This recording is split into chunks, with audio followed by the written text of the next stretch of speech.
మీ కృప మా ఎడల అధికము చేసి మీరే మహిమ ఘనత ప్రభావాలు పొందమని మీ సాన్నిధ్యములో సాగిలపడి మీ చేతులకు సమర్పిస్తూ ఉన్నాం. మీ పాద సన్నిధిలో మీ కృపగల హస్తాలకు అప్పగిస్తున్నాం. మీరు మా మధ్య ఉండండి, ఈ వాక్యం ఇవ్వండి. మరి వచ్చిన వారు కావలసిన మీ మాటలు అనుగ్రహించండి. అలాగే మా ప్రభువా, మాతో మీ యొక్క పరిశుద్ధమైన వాక్కు ఇచ్చి భోజన సహవాసం కూడా ఆశీర్వాద కారణంగా చేయండి. యేసుక్రీస్తు వారి దివ్య నామములో నన్ను నీ శిరోచాడు తెచ్చుకుంటూ నీ పాదములతో సాగిలపడుతూ నీకు అప్పగించుకుంటూ యేసు దివ్య నామములో ప్రార్థిస్తున్నాను తండ్రి, ఆమేన్.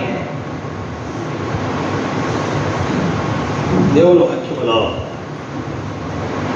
మనందరము కలిసి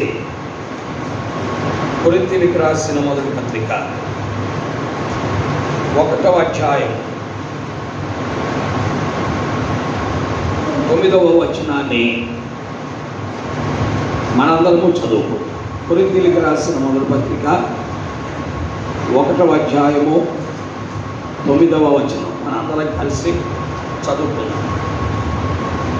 మన ప్రభు అయిన యేసుక్రీస్తు వారి సహవాసం మిమ్మల్ని పిలిచిన దేవుడిని నమ్మదగినవాడు. దేవుడి లేఖన భాగము దీవించి ఆస్వాదించుగా. దేవుడి భూమి మీద మానవుడిని ఎందుకు పుట్టించాడు అంటే దేవునితో సహవాసం చేయాలని పుట్టించాడు. ఈ భూమి మీద ఏదో విద్య చదువుకొని చిన్న ఉద్యోగం చేస్తూ డబ్బులు సంపాదించుకుని ఒక స్థలం కొనుక్కొని ఇల్లు కట్టుకుని ఆ ఇంట్లో మంచి ఫర్నిచర్ పెట్టుకొని తోతూగుతూ ఆనందంగా ఉండాలని ఆయన మనల్ని పుట్టించారు. ఈ రోజున చాలామంది పుట్టుంటారు. ఎందుకంటే దినానికి ఎంతమంది పుడుతున్నారనేది మనకు తెలియదు. ఈ దినం కూడా చాలామంది పుట్టుండొచ్చు, వాళ్ళెవరో మనకు తెలియదు. ఈ యొక్క సుబ్రహ్మణ్యం కాలనీ వంగాయగూడెం సెంటర్లోనే ఈ ఏరియాలోనే చాలామంది పుట్టుండొచ్చు. లేదు విద్యానగర్ ఏరియాలో కూడా చాలామంది పుట్టుండొచ్చు. ఏలూరు పట్టణంలోనే చాలామంది పుట్టి ఉండొచ్చు. ప్రపంచం మొత్తంలో ఇంకా ఎక్కువ మంది ఉండవచ్చు.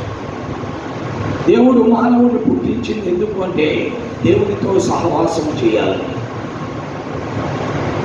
అందుకే దేవుడు తన స్వరూపమందు తన పోలిక చొప్పున మానవుడిని నిర్మించాడని దేవుడి వాక్యములో మనము ఆదికాండం 1వ అధ్యాయం 26వ వచనంలో చదువుతున్నాం.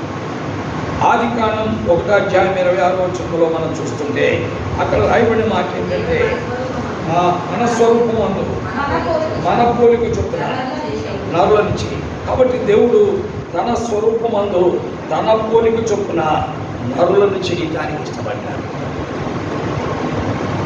దేవుడు అంటే త్రిత్వమైన వాడు, తండ్రి, కుమార, పరిశుద్ధాత్మ. అందుకే 26వ వచనంలో మొదట దేవుడని ఏకవచనం వాడాడు. ఆ తర్వాత ఏమన్నా అంటే మన స్వరూపమందు మన పోలిక చొప్పునని బహువచనం వాడాడు. అంటే దేవుడు త్రిత్వమైనటువంటి వాడు. ఆయన త్రిత్వములో ఏకత్వమైనటువంటి వాడు. తండ్రి ఆయనే, కుమారుడు ఆయనే, పరిశుద్ధాత్ముడు కూడా ఆయనే. త్రిత్వములో ఏకత్వమైన వాడే ఆ దేవుడు. అందుకే దేవుడు అని ఏకవచనం వాడి ఆ తర్వాత మన స్వరూపమందు మన పోలిక చొప్పున నరులను చేయదుము అన్నాడు. కాబట్టి ఆయన మూడు అంటే వేరు కాదు. బ్రహ్మ, విష్ణు, మహేశ్వరులాగా వేరు మాత్రము కాదు. వీళ్ళ ముగ్గురులో ఎవరు ముఖ్యులు అని అడిగామనుకోండి, మహేశ్వరుడు ముఖ్యము అని ఒకడు అంటాడు, బ్రహ్మ ముఖ్యమని కూడా అంటాడు, విష్ణు ముఖ్యమని మరొకడు అంటాడు. ఇలా అయితే ఇక్కడ రాయబడిన మాట ఏంటంటే ముగ్గురు ఒకటే. తండ్రి, కుమార, పరిశుద్ధాత్మ. త్రిత్వమైన దేవుడు మానవ జాతిని తన స్వరూపమందు తన పోలిక చొప్పున నిర్మించాడు. దేని కొరకు నిర్మించాడు అనేది మనం చూస్తుంటే 2వ అధ్యాయంలో దేవుడు ఆ నిర్మాణమైన మానవునికి ఒక బాధ్యత అప్పగించాడు. ఏమంటున్నాడు? నీవు ఏదేను తోటలో ఉండి ఇక్కడ దీన్ని కాపలాకాయ, దీన్ని సేద్యపరచు అని చెప్పినట్టుగా మన దేవుని వాక్యంలో 2వ అధ్యాయంలో మనం స్పష్టంగా అదేనో వచ్చిన చదవండి. మరియు దేవుడైన యెహోవా.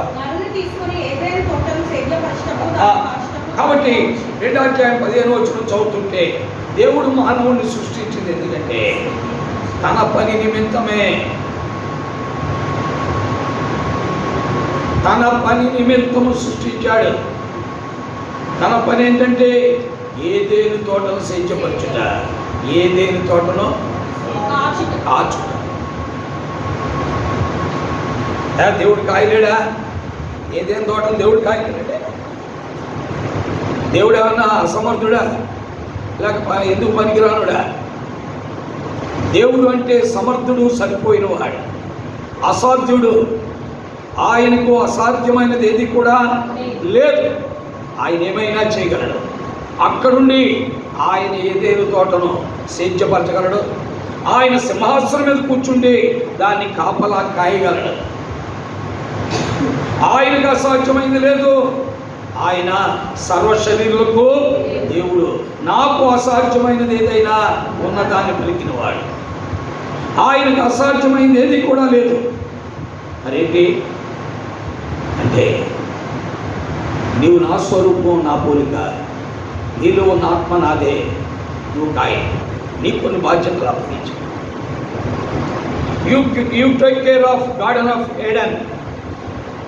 ఈ ఏదైనా తోటను విషయంలో నీవు జాగ్రత్త తీసుకో, సేద్యపరచు, కాపాడాలి. పిల్లరా, దేవుడు జరా ఎంత గొప్పవాడు అంటే ఆయన మన చేత పని చేయించాలని కోరుకునేవాడు. మన ద్వారా ఆయన కొంత పని జరిగించాలని అపేక్షించేవాడు. మన ద్వారా ఆయన ఇష్టము నెరవేర్చబడాలని ఇష్టపడేవాడు.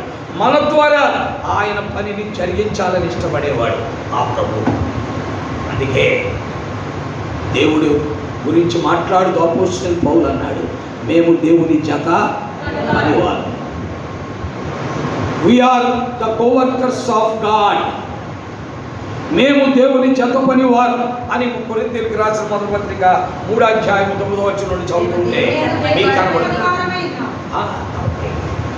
మాకు కూడా ఆయనతో పాటు పనిచేసే అవకాశాన్ని ఇచ్చారు. ఆయన చేయగలడు. ఆయనకు అసాధ్యమైంది లేదు. మేము లేకుండానే వెలుగును సృష్టించాడు.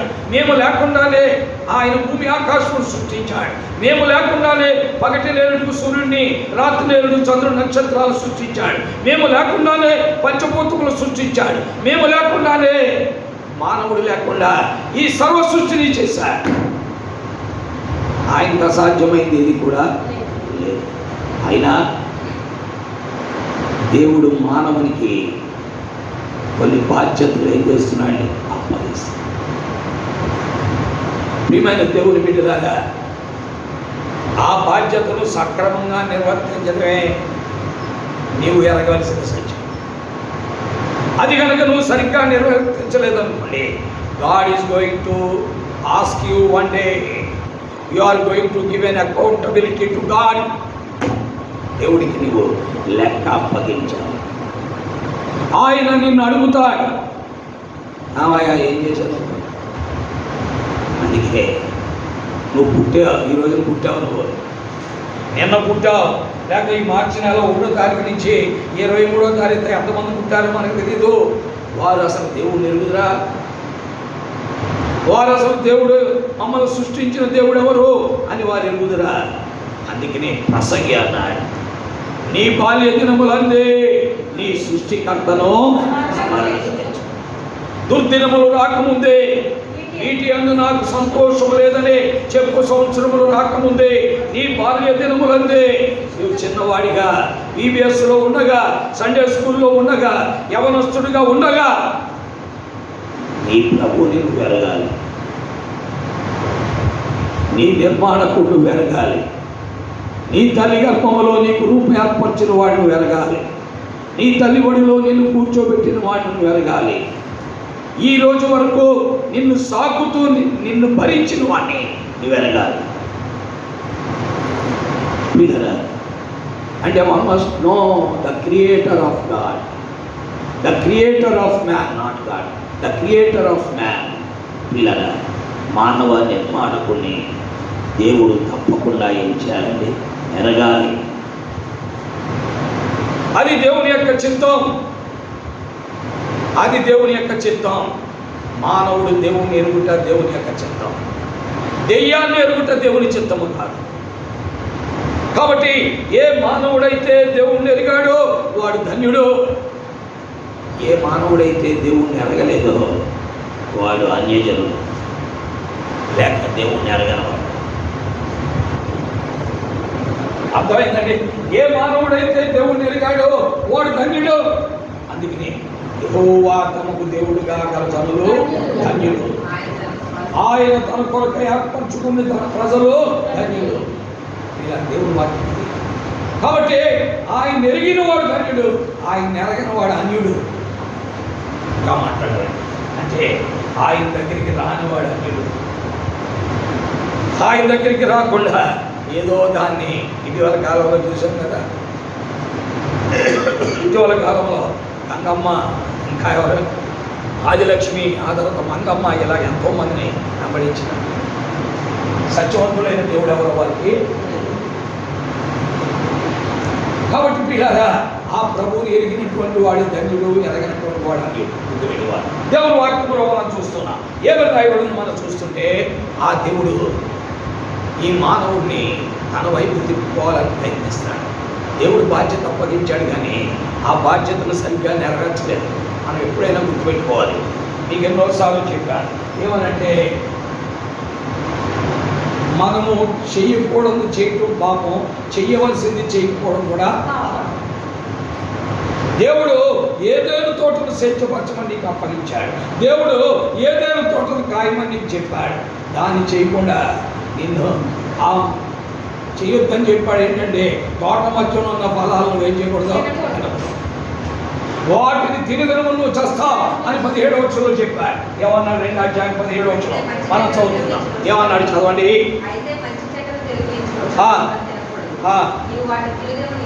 కాబట్టి తోటలో ఉన్నవన్నీ నువ్వు అనుభవించవచ్చు. I don't object you can eat any fruit that is in the garden of Aiden. ఆ ఏదైనా తోటలో ఉన్న దేన్నైనా నువ్వు అనుభవించవచ్చు. But one thing you must remember, ఆ తోట మధ్య ఉన్న చెట్టు ఫలములను తినకూడదు. చేయొద్దన్నది చేశాడు, చేయవలసింది చేయలేదు. That is called sin. పాపము అంటే ఏంటంటే చేయకూడదు చేయటం, చేయవలసింది చేయడం. ఏదైనా తోటను సేచపరచరా నాయన, దాన్ని కాపాడరా బాబు అంటే అది చేయలేదు. ఆ తోట ఫలాలు మధ్యలో ఉన్న ఫలాలు తినొద్దురా బాబు అంటే అది తిన్నాడు. చెయ్యవలసింది చెయ్యకుండా చెయ్యకూడదు చేసావనుకున్నావు పాపం. ఈరోజు అంతా 24 గంటలు నీకు టైం ఇచ్చాడు. ఉదయం ఎప్పుడో లేచా, రాత్రి 12 గంటల నుంచి ఈ రాత్రి 12 గంటల దాకా 24 గంటలు నీకు ఇచ్చాడు. ఏం చేశావు? చేయకూడదు ఎన్ని చేశావు, చేయవలసింది ఎన్ని చేయలేదు. అర్థమైందా?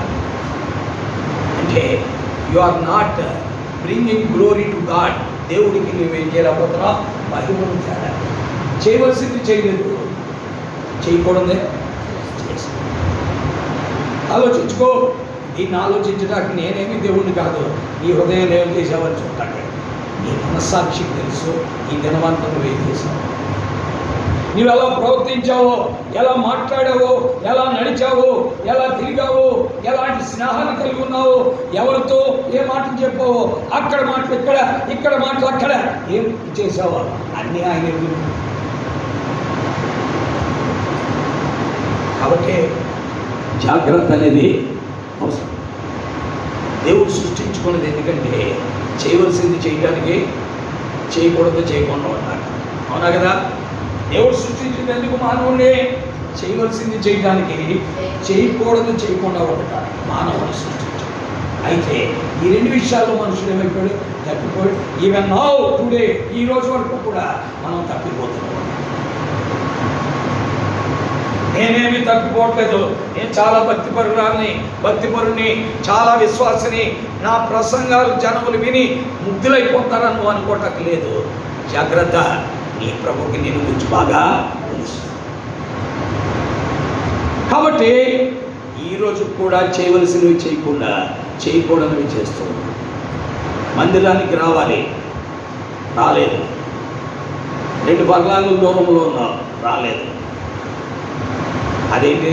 చేయవలసింది చేయలేదు. చేయకూడదు చేస్తున్నప్పుడు ఇంట్లో కూర్చొని సినిమా చూస్తున్నా, టీవీ, లేకపోతే సీరియల్ చూస్తున్నా, లేకపోతే పక్కింటోడితో సొల్లు కబుర్లు చెప్తున్నా, లేకపోతే ఇంట్లో మంచం మీద పడుకొని దొరుకుతున్నాం, అది చేయకూడదు. దేవుడు చెప్పారా? ఈ రోజున మనుషులు అలా లేరా? ఏమా చెప్పండి, ఏమో సుశీలమ్మ యథార్థంగా చెప్తుంది, చెప్పండి. నిజంగానే బ్రదర్, చేయవలసింది చేయలేదు, చేయకూడదు చేస్తాం. దేవుని బిడ్డారా, మనమందరూ దేవుని బిడ్డలమే, కానీ దేవుని మహిమ కొరకై మనం ఉండలేని వారికి అయిపోతున్నాం. ఎలాగున్నా ఈ వ్యక్తి జారిపోయాడు, చేయకూడదు చేసి చేయవలసింది చేయకుండా జారిపోయాడు. ఇలా జారిపోవడం ద్వారా ఏం జరిగింది?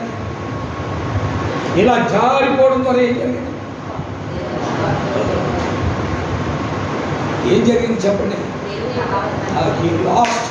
He lost the fellowship of God.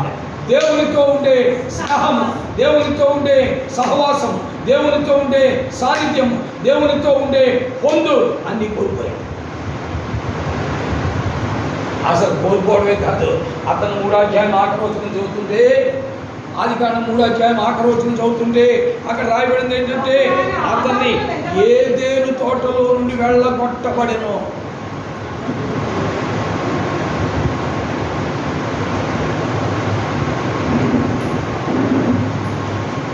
జీవితాలు అలాగే ఉంటాయి. అందుకే గుర్తుపెట్టుకోవాలి, కూర్చొని నీ జాగ్రత్త కూడా గుర్తుపెట్టుకోవాలి. నీ తల్లిదండ్రులు మీకు ఇచ్చిన బాధ్యత ఏంటంటే చదువుకోవాలి, బాగా కష్టపడతాం. నీ మీద ఖర్చు పెట్టే 80,000, 70,000, ₹1,00,000 దానికి తగినట్టుగా కష్టపడి ఒక 50,000 ఉద్యోగం సంపాదించి 2 నెలల్లో నీ తండ్రి ఇచ్చిన ₹1,00,000 తీర్చి చేయవలసింది చేయకుండా చేసినాను కాబట్టి తెచ్చగలవా? తెచ్చకపోగా ఇంకో 2,00,000 పంపించాను, పోయి చేద్దాం. ఇంకో 2,00,000 పంపించు. దేవుని బిడ్డలారా, మనం ఆలోచించుకోవాల్సిన పరిస్థితులు ఉన్నాయి. దైవవాక్యము మనతో మాట్లాడే సత్యాలు. దీనివల్ల దైవ సహవాసాన్ని మనం ఏమైపోతున్నాం? కోల్పోతున్నాం. ఈరోజు మానవుడు చేయవలసింది చేయకుండా చేయకూడదు చేయడం ద్వారా దేవునితో సహవాసాన్ని ఏమైపోయాడు. అయితే దేవుడు ఏమైనా విడిచిపెట్టేసినటువంటి వాడా? మనం ఒకవేళ సహవాసాన్ని కోల్పోయినా, దిగంబరులు అయిపోయినా, బట్టలు లేని వాళ్ళు అయిపోయినా, ఒక జంతువును వధించి నీకు బట్టలు గుర్తిస్తాడు ఎవడు? That is called love of God. వాళ్ళు దిగంబరులుగా చెట్ల చెట్టు దాక్కుంటే వాళ్ళ కొరకై పాపము చేయని, మోసం చేయని, దేవుని మాట వినకుండా ఉందా జంతువు? దేవుని మాట వినేటువంటి జంతువు. మోసం చేయింది, అబద్ధం ఆడింది, పాపము చేయింది, చేయకూడదు చేయింది, చేసేది ఇలా ఆ జంతువును వధించి అలాగే చర్మం చొక్కాయలు పెట్టించాడు. That is called love of God. దాన్నే దేవుని యొక్క ప్రేమ మనం చూస్తుంటే దేవుని వాక్యం. వారు దిగంబరులు అయితే వారి దిగంబరత్వం అందరికి కనబడి వారు అవమానభరితులు కాకున్నట్లు, అపహాస్యానికి గురి కాకున్నట్లు, వారు నవ్వుల పాలు కాకున్నట్లు ఏ పాపము చేయనటువంటి ఒక జంతువును వధించి వారికి చర్మపు చొక్కాయలు గురించారు. ఆ జంతువు ఏమైనా చెప్పింది చేస్తుంది, ఉండమన్న చోట ఉంటుంది. ఇతను చెప్పింది చేయలేదు, ఉండమన్న చోట ఉంటాయి. దేవుని వాక్యం ఇలాంటి దిక్కుమాల స్థితి మానవ జీవితంలో. అలాగనే దేవుడు మానవుడిని మర్చిపోలేదు, దేవుడు మానవుడిని మరవలేదు. మరవకుండా ఆయన ఏం చేస్తున్నాడు అంటే వాక్యంలో మనం చూస్తున్నాం. పిల్లరా, ఆ జంతువును వధించి మానవునికి ఎలాగైతే చర్మపు చొక్కాయలు కుట్టించాడో అలాగే ఆ దేవుడే మనల్ని బాగు చేయడానికే సశరీరుడిగా మానవుడిగా యేసుక్రీస్తు పేరున ఈ లోకంలోనికి. అందుకే తిమోతికి రాసిన మొదటి పత్రిక 3వ అధ్యాయం 16వ వచనంలో అన్నాడు, దైవభక్తిని గుర్చిన మర్మము గొప్పదైనది, దైవభక్తిని గుర్చిన మర్మము గొప్పదైనది, ఆయన సశరీరుడిగా ప్రత్యక్షమాయను, ఆత్మ విషయమై దేవదూతలకు కనబడే. పిల్లరా, ఆ దేవుడే చర్మపు చొక్కాయలు గుర్తించిన దేవుడే జంతు రక్తము ద్వారా మానవ పాపానికి పరిహారం లేదని, ఏలైనగా ఎడ్ల ఎక్కయో మేకల ఎక్కయో కోడెల ఎక్కయో రక్తం పాపములను తీసివేయట అసాధ్యం. హెబ్రీయులకు రాసిన పత్రిక 10వ అధ్యాయం 4వ వచనం ఈ మాట దేవుని వాక్యములో మనం చదువుతున్నాం. ఏలైనగా ఎడ్ల ఎక్కయో మేకల ఎక్కయో కోడెల ఎక్కయో రక్తం పాపములను తీసివేయట అసాధ్యం. అందుకే ఆయనే మానవుడిగా భూమి మీదకి వచ్చాడు. ఎవరి కొరకు? చెప్పింది చేయనటువంటి నీ కొరకు, చేయకూడదు చేసే నీ కొరకు, చేయవలసింది చేయి నీకు. కాబట్టి దేవుని వాక్యం వింటున్న ప్రియులారా, ఈ రోజున నిన్ను దేవుడు గుర్తించినందుకు దేవుని పాదాల మీద పడిపోయి ఆయన ప్రభువానికి స్తోత్రాలని చెప్పాల్సిందో. చెప్పేది చేయవలసింది చేయలేదు, చేయకూడదు చేద్దాం. చేయకూడదు ఏంటి? ఈరోజు నేను పుట్టించాడు. ఒకవేళ ఉదాహరణకి ఈరోజు నీ పుట్టినరోజు, ఉదాహరణకి సుశీలమ్మ పుట్టినరోజు ఈరోజు అనుకోండి. చేయకూడదు చెంతది ఏంటంటే, చేయవలసింది ఏంటి? దేవుడికి కృతజ్ఞత చెల్లించడం, అది చెల్లించడం. చేయకూడదు ఏంటంటే కేక్ తెచ్చి happy birthday to you, happy birthday to you. దేనికి బతుకొస్తుంది అది? అదేమన్నా దేవుని మహిమ? మన దేవుని వాక్యం ఏంటో పిల్లల, మనం అలాంటి నీచులు, మన అలాంటి పనికి మాలు పనులు చేసే వ్యక్తులు. మొట్టమొదటిది you must have gratitude towards God. Next you can cut the cake. అవునా? మొదటిది దేవునికి కృతజ్ఞత, ఆయన పాదములు శాస్త్రాన్ని కొడుట, ఆయనకి అప్పగించుకుంట, ఆయనకే ప్రభువా ఈ పనికి మాలిన వ్యక్తిని నీచుని ఎంతకాలం కాపాడాను. నేను ఎప్పటికి కూడా నువ్వు చెప్పింది చేయలేకపోతున్నా, ఎప్పటికి కూడా నువ్వు చేయమన్నది చేయలేకపోతున్నా, చేయకూడదే చేస్తున్నా అని కృతజ్ఞత. పిల్లలు అది చెయ్యం, ఇది చేస్తాం. ప్రియమైన దేవుడు పెట్టారు. అందుకే ఆ దేవుడు మానవుడిని బాగు చేయాలని మనుషుల విషయమై ఆయన ఎంతో బాధ్యత కలిగినటువంటి వాడు. ఆయన ఎంతో బాధ్యత కలిగిన వాడు. నీకు లేదు దేవుడి విషయమై బాధ్యత అన్నా? ఒకవేళ దేవుడే వచ్చి, అయ్యా ఈరోజు నీతో నాకు చాలా పని ఉంది, నువ్వు నాతో ఉండాలి, నువ్వు నాతో కొంచెం దూరం రావాలి, కొంచెం దూరం నీవు నేను కలిసి వెళ్ళాలి అని అన్నాడు అనుకోండి, ఏం చేద్దాము? ఉదాహరణకి అన్నాడు అనుకోండి, ఏం చేద్దాము? ఈరోజు ఆఫీసులో చాలా పనులు అన్నాడు అనుకో, అనవసరంగా నువ్వు ఇప్పుడు వచ్చి నన్ను ఇబ్బంది పెట్టమాకు. నీకు మానవ హృదయం తెలుసు కదా, మానవ పరిస్థితి తెలుసు కదా, ఆగు, కంగారు పడమాకు. నాకు టైం ఉన్నప్పుడు వస్తాలే, కానీ ఇప్పుడు మాత్రం నన్ను అడగ.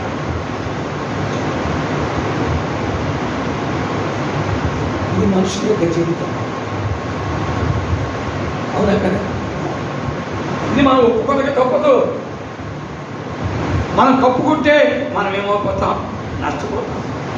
పిల్లలు అందుకే ఆ దేవుడు మానవుడిగా వచ్చి ఇప్పుడు ఏం చేస్తానంటే, అయ్యా దేవుడిగా ఉంటే మీరు నాతో సహవాసం చేయలేదు కాబట్టి మానవుడిగా వచ్చి నా కుమారుడితో సహవాసం చేయాలి. అదే అక్కడ చెప్తుంది. కొరింథీయులకు రాసిన మొదటి పత్రిక 1వ అధ్యాయం 9వ వచనం. కొరింథీయులకు రాసిన మొదటి పత్రిక 1వ అధ్యాయం. ఎందుకంటే దేవుడిగా నేను మీకు చెప్పింది మీరు చేయట్లా, చేయాల్సింది చేయట్లేదు, చేయకూడదు చేస్తున్నారు. అయితే ఒక పని చేయండి, నాతో మీరు చేయకపోతే సహవాసం అట్లీస్ట్ మీ కొరకై నేను కుమారుడుగా మానవుడిగా వచ్చాను. నాతో మీరు సహవాసం చేయలేరు. నాతో సహవాసం చేస్తే మీరు మసి అయిపోతారు.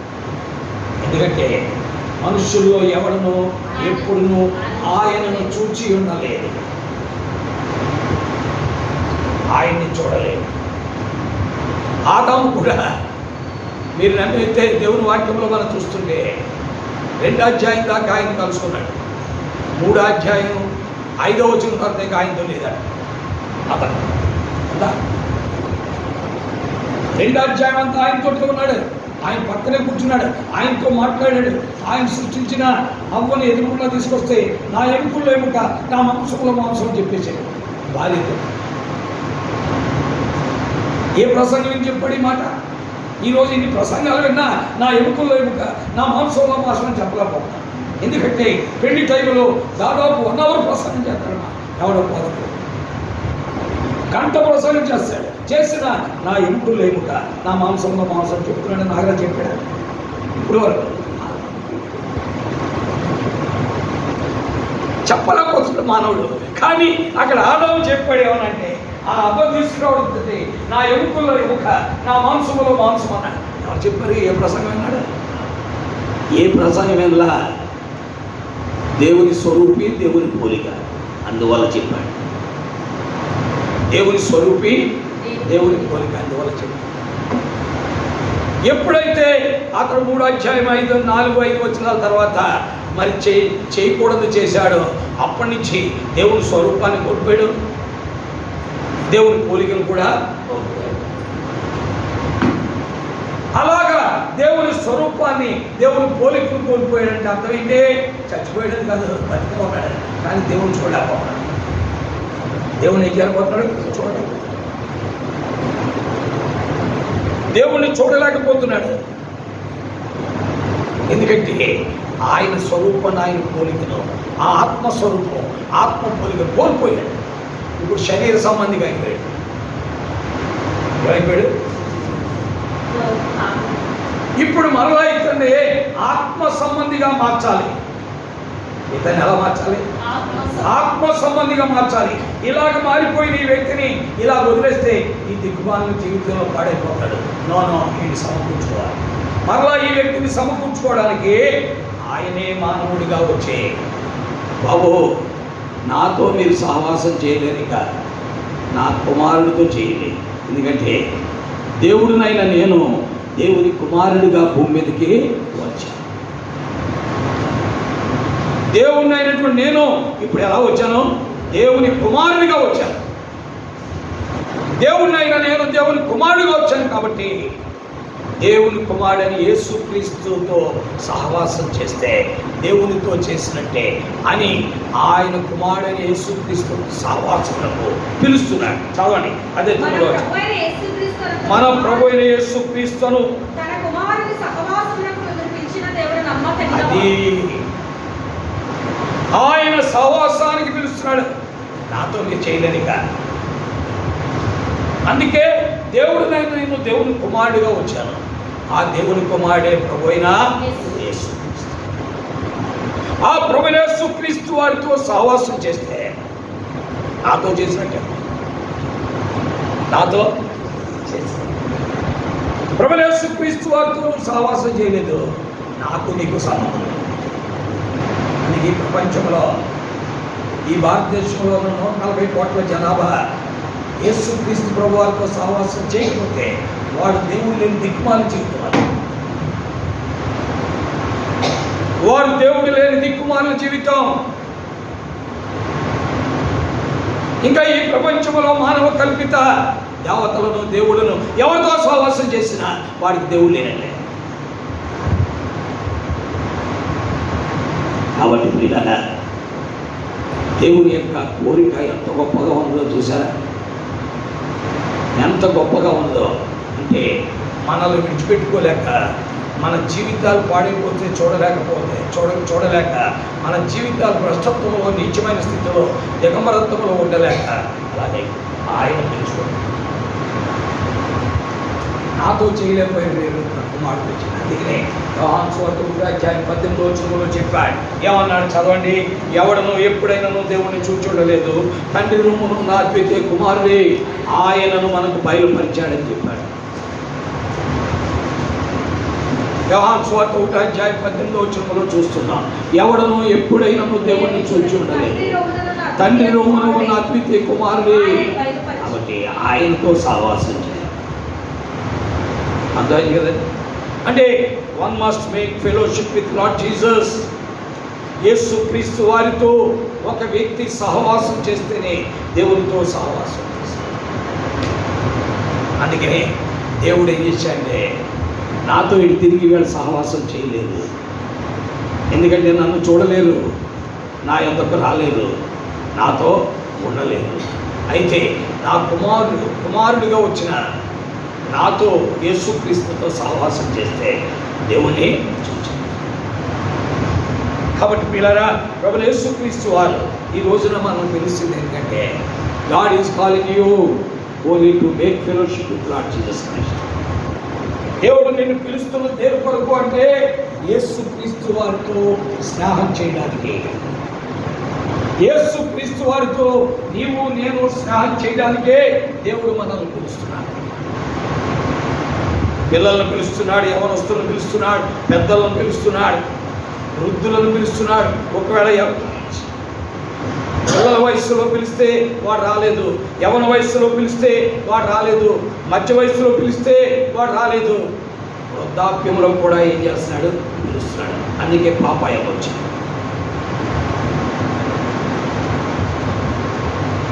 ఎందుకంటే బాల్య దశలో రాలా, యవన దశలో రాలా, మధ్య వయస్సులో రాలా, వృద్ధాప్యంలోనైనా వస్తాడేమో అని పిలుస్తున్నాడు. అందుకే చాలామంది వృద్ధులు వయసు వచ్చాక ప్రభు దగ్గరికి ఏం చేస్తారు? ఏ వయసులో అయినా మొత్తానికి ఎక్కడికి రావాలి? యేసు ప్రభు దగ్గరికి రావాల్సింది. ఒకవేళ బాల్య దశలో వచ్చాడనుకోండి, దేవుని స్తోత్రం చాలా బాగుంది.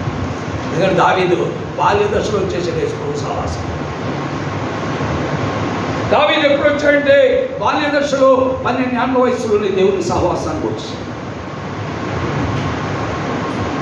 అదైనా వాక్యంలో మనం చూస్తున్నాం. మరొక వ్యక్తి ఉన్నాడు, అతని పేరు యోషియా. అతడు 8వ సంవత్సరంలోనే దేవుని యొక్క సహవాసంలోకి వచ్చాడు. ఆయన పేరు యోషియా. అతడు 8వ సంవత్సరంలోనే దేవుని సహవాసంలోకి వచ్చాడు. ఇంకా చెప్పాలంటే ప్రభువైన యేసుక్రీస్తు వారు 12 ఏళ్ల వాడై ఉన్నప్పుడు యెరూషలేములో పండుగ ఆచరించడం తల్లిదండ్రులు తీసుకెళ్తే అప్పటికే ఎవరి సహవాసంలోకి వచ్చాడు? దేవుని సహవాసంలోకి వచ్చాడు. నీవు ఇంటర్మీడియట్ అయినా రావట్లేదు, అదే వచ్చింది. చైతన్య సహవాసంలో ఉంటున్నాం, లేకపోతే ఎన్ఆర్ఐ సహవాసంలో ఉంటున్నాం, లేకపోతే ఇంకొక సహవాసం, ప్రభు సహవాసం. కాబట్టి ఆయన కోరుకునేది ఏంటంటే ఆయన సహవాసంలోకి వచ్చారు. ఎవరి సహవాసం అది? మన ప్రభు అయిన యేసుక్రీస్తు సహవాసంలోనికి వచ్చారు. కెనడీ గారితో సహవాసం చేయడం కాదు. కెనడీ గారు ఎవరితో సహవాసం చేస్తున్నాడు? ఆవిడ చెప్పండి. కెనడీ గారు ఎవరితో సహవాసం చేస్తున్నాడు? ఆ ప్రభు అయిన యేసు. అందుకనే యోహాను మాట్లాడుతూ అంటున్నాడు, మన సహవాసం అయితే తండ్రి అయిన దేవునితోనూ ఆయన కుమారుడైన యేసుక్రీస్తుతోనూ ఉన్నదే. ఏదో మనుషులతో సహవాసం చేస్తే నువ్వు పైకి రాలేవు, ఆత్మీయంగా ఉండలేవు. ఈ రోజున మనుషులు సహవాసం చేస్తూ వాళ్ళు ఏం చేస్తారంటే, నేను అపోల్లో వాడని, నేను పౌలు వాడని, నేను ఫలానా వాడని అని చెప్పుకున్నారు. ఒక్క ఉదాహరణ, అసలు మాది బాప్టిస్ట్ అండి, మాది బైబిల్ మిషన్ అండి, మాది ఆర్సీఎం అండి, మాదేమో లోదరన్ అండి, మాది సిఎస్ఐ అండి, మేము దిక్కుమాలిస్తుందండి అని చెప్పుకున్నాను. ఏం చెప్పుకున్నా నీవు దేవునికి చెందినవాడు కాదు.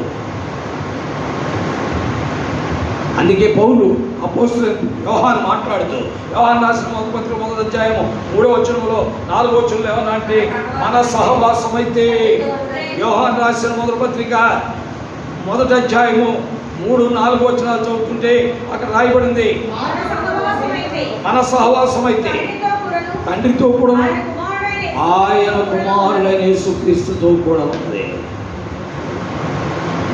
ఇలా యేసు ప్రభుతో సహవాసం అన్నాడు, గుడిని మార్చడం. అర్థమైందా? ఈ మధ్యకాలంలో ఒక ఆయన అన్నాడు, ఇప్పుడు ఇది 3వసారి అన్నాడు. చాలా సంతోషం, 4 కలకుండా చూసుకున్నాను. 3వది మన దగ్గరికి వచ్చాడు. నేను అన్నాను, ఇప్పుడు 2 మారావా, 4వ దాన్ని కలకుండా చూసుకో.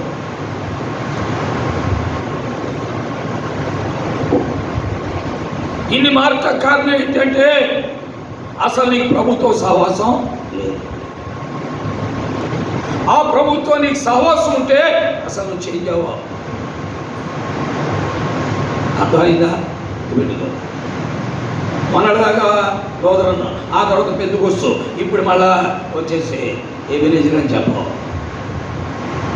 ఎప్పుడో ఒకటే దేవుని వాక్యంలో చూస్తుంది. కాబట్టి ప్రభు యేసుక్రీస్తు వారి సహవాసంలోనికి ఆయన మనల్ని పిలుస్తున్నాడు.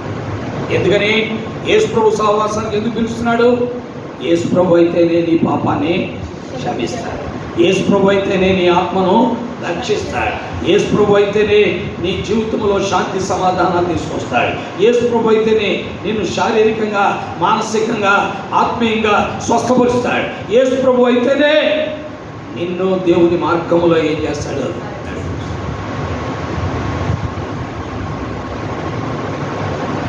ఎవరితో సహవాసం చేసినా నువ్వు నడవలే. అర్థమైందా? కాబట్టి ఆలోచించుకోవాలి. అందుకే అపోస్తలుడైన పౌలు మాట్లాడుతూ ఏమన్నంటే, దేవుని వాక్యంలో మనం చూస్తున్నాం.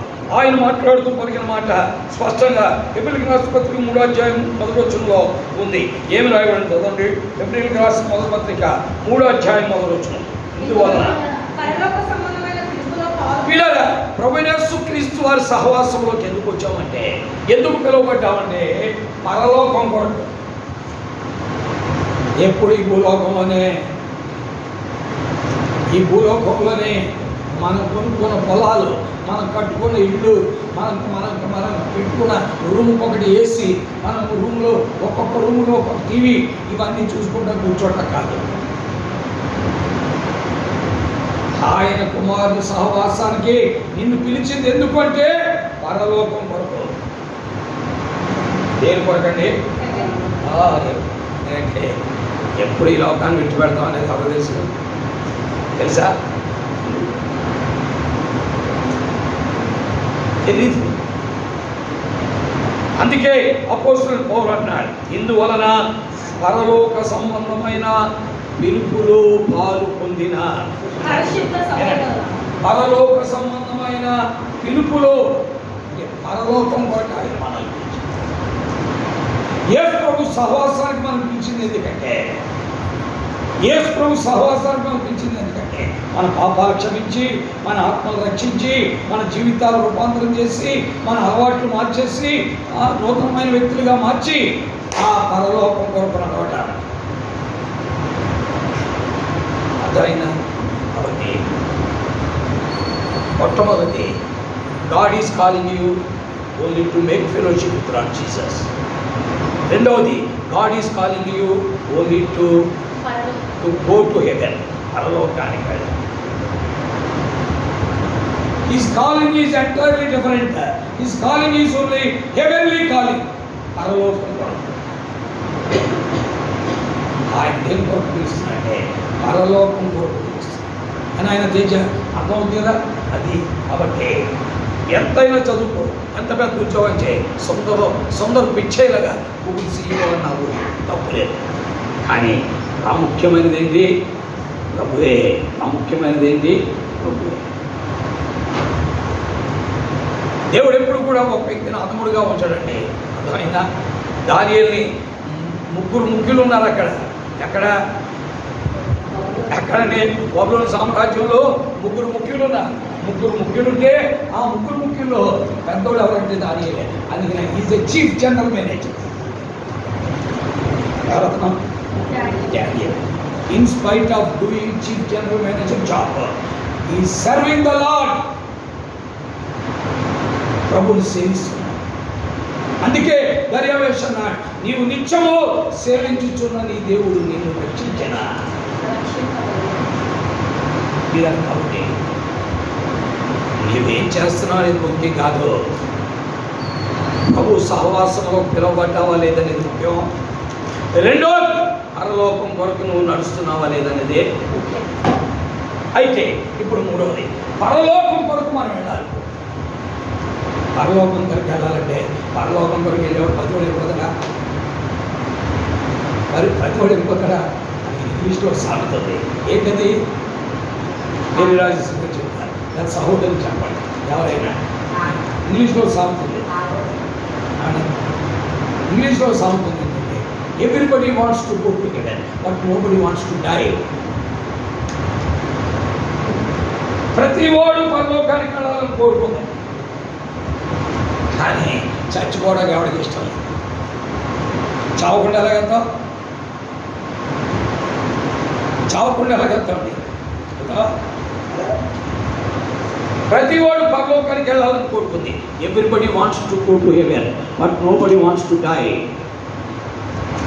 వాడు పాపానికి చావడు, లోకానికి చావడు, ఈ ప్రకృతి సంబంధమైన జీవితానికి చావడు. పరలోకానికి వెళ్ళిపోతావా? బైబిల్ పట్టుకు తిరుగుతున్నాడు పరలోకానికి వెళ్తారండి. కూర్చోడు అందరూ పరలోకానికి వెళ్తారా? ఆ కాంగు పెట్టిలో డబ్బులు వేసుకున్న అందరూ పరలోకానికి వెళ్తారా? మనం చెప్పలేము. ఎవరు వెళ్తారు మరి? ఆయన కొరకు చచ్చిపోయినడే. ఆయన కొరకు ఏంటి? చచ్చిపోయినడే. అందుకే బైబిల్లో కొరింథీయులకు రాసిన మొదటి పత్రిక 1వ అధ్యాయంలో మనం చూస్తున్నాం. ఏమి రాయబడింది? చదవండి. కొరింథీయులకు రాసిన మొదటి పత్రిక 1వ అధ్యాయం 1వ వచనం, 2 వచనాలు చదవండి. దేవుని చిత్తము వలన యేసుక్రీస్తు అపోస్తలుడైన పౌలు సోస్తనేసును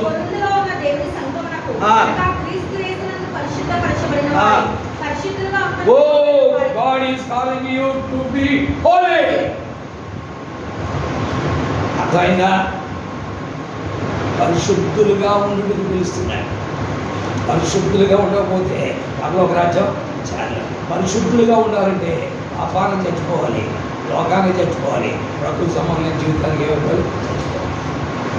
ఇక భరోసా అంటే చంటి, చంటి అంటే భరోసా కాదు. భరోసా అంటే క్రీస్తు, క్రీస్తు అంటే భరోసా.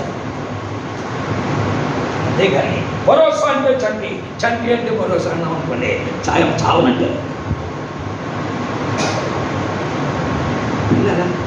కాబట్టి God is calling you only to make fellowship with Lord Jesus Christ. మొట్టమొదటి. రెండవది, God is calling you for heaven. మూడవది, God is calling you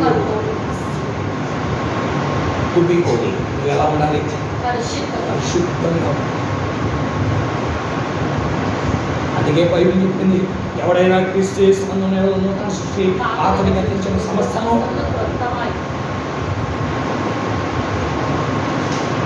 రెండవ కొరింథీ 5:17. కొరింథీయులకు రాసిన 2వ పత్రిక 5వ అధ్యాయం 17వ వచనం.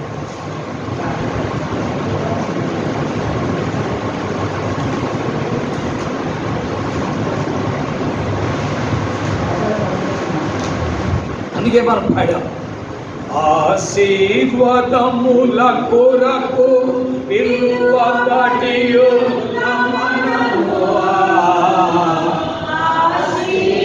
యాక్చువల్గా నా మెసేజ్ వేరే పాట పాడేటప్పుడు పిలవబడినని శబ్దం నన్ను గట్టిగా I wanted to deal this only. ఈ మాట కలిగి మాట్లాడాలి. నేను యాక్చువల్గా ఇక్కడికి వచ్చింది వేరేది ప్రిపేర్ అయ్యాను. అయితే ప్రార్థన చేసుకున్నాను, ఇది నేను ప్రిపేర్ అయ్యి వచ్చింది నీ చిత్తమైతే మాట్లాడతాను, ఒకవేళ నీ చిత్తం కాకపోతే నువ్వే మాట్లాడి ఏం మాట్లాడాలో చెప్పాను. ఆ పాట పాడినప్పుడే ప్రభు నన్ను ఆ మాట ఖచ్చితంగా పడ్డాడు. ఆశీర్వాదముల కొరకు పిలువబడియు మనము,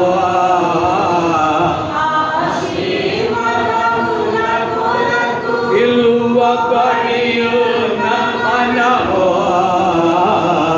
ఆజ్ఞలను నెరవేర్చినచో ఆజ్ఞలను నెరవేర్చినచో నీవే నాలెన్నో. కాబట్టి ఆజ్ఞలను నెరవేర్చాలి. ఆజ్ఞలు నెరవేర్చడే పరిశుద్ధంగా జీవించాలి. ఏంటి ఆజ్ఞలు నెరవేర్చుకో? నేను తప్ప నీకు వేరొక దేవుడు ఉండకూడదు, దేనికి సాగిలు పడకూడదు, దేన్ని పూజించకూడదు, దేనికి నమస్కారం పెట్టకూడదు. ఏ బొమ్మకి, ఏ రాయికి, ఏ రప్పకి, ఏ చెట్టుకి, ఏ పుట్టకి. అంతేకాదు మూడు వాక్యం ఏంటి? దేవుని వాక్యంలో చూస్తున్నా, నా నామమును వ్యర్థంగా ఉచ్చరించకూడదు. దేవుని వాక్యంలో చూస్తున్నా. నాలుగు ఆజ్ఞ ఏంటి? నా యొక్క దినాన్ని పరిశుద్ధంగా ఆచరించాలి. పిల్లరా, దేవుడు పిలిచింది ఆయన సహవాసం కొరకు, దేవుడు పిలిచింది పరలోకం కొరకు, దేవుడు పిలుస్తున్నది పరిశుద్ధంగా ఉండదు. కాబట్టి ఈ మూడు జరగాలంటే నువ్వెవరితో సహవాసం చేయాలి? ప్రభువైన యేసుక్రీస్తు వారితో సహవాసం. ప్రభువైన యేసుక్రీస్తు వారిలో ఉన్న గొప్పతనం ఏంటంటే ఆయన చేతులు ఇద్దరికి ఇస్తాడు. ఇక్కడ పాపిగా చనిపోయినోడికి సెకండ్ ఇస్తాడు. నా దగ్గరికి రా, నీరంత ఘోర పాపాత్ముడు అయినా నేను క్షమిస్తాను. ఇక్కడ పరిశుద్ధులైన దేవుడికి కూడా సెకండ్ ఇస్తాడు. అందుకే ఆయన సిలువ వేయబడ్డాడు. ఎక్కడ? సిలువలో. సిలువలో ఆయన అడ్డపోయా నిలవపోయిపోయి సిలువ వేయబడ్డ కారణం ఏంటంటే దేవుడితో సహవాసం చేయడానికి, అట్లాగే పాపితో కూడా. దేవుని వాక్యం ఏంటంటే మన జీవితాల్లో మనం అందరం కూడా ప్రభువైన యేసుక్రీస్తు వారి సహవాసం చేయాలి. ప్రభువైన యేసుక్రీస్తు వారు నేను పరలోకం చూపిస్తున్నాడు. దానిలోకి చేరాలంటే నువ్వు పరిశుద్ధంగా ఉండాలి. పరిశుద్ధంగా ఉండటం అంటే ఆజ్ఞలను నువ్వేం చేయాలి? ఆజ్ఞలంటే చాలా కష్టం. ఆయన తప్ప నీకు వేరొక దేవుడు కలుగుతా? చాలా కష్టం పిల్లరా, ఇది చాలా కష్టం. నీకు దేవుడు ఇచ్చి నీ కొడుకే దేవుడు, నీ కూతురే దేవుడు, నీ భర్తే దేవుడు, నీ భార్య. అలాగని చెప్పాడు ఉదయమనా? కాదు. వాళ్ళని దేవుణ్ణి ప్రేమించిన తర్వాతే ప్రేమించాలి. అందుకే అన్నాడు, నీ దేవుడైన ప్రభువుని పూర్ణ హృదయంతోనూ, పూర్ణ ఆత్మతోనూ, పూర్ణ శక్తితోనూ, పూర్ణ బలముతో ప్రేమించాలి అని చెప్పాడు. అలాగే ఆయన ఇంకో చోట అన్నాడు, ఎవడైనా నన్ను వెంబడింపబోనేడరా తన సిలువను ఎత్తుకుని అనుదినము నన్ను వెంబడింపని వాడు నా పాత్రుడు అని చెప్పి, ఒకడు తన తల్లినైనను అన్నదమ్ములైనను భార్యనైనను పిల్లలనైనను ద్వేషింపని వాడు నాకు పాత్రుడు. అంటే దాని అర్థం ఏంటి? వాళ్ళందరినీ అసహించుకోమన్నా. నాన్న నువ్వు పనికిమానుడు, అమ్మ నువ్వు పనికిమానుతాను, పిల్లల్ని పనికిమాను, భార్యను పనికిమానుతాను అంటే కాదు. వాళ్ళ కంటే ఎక్కువగా నువ్వు ఎవరిని ప్రేమించాలి?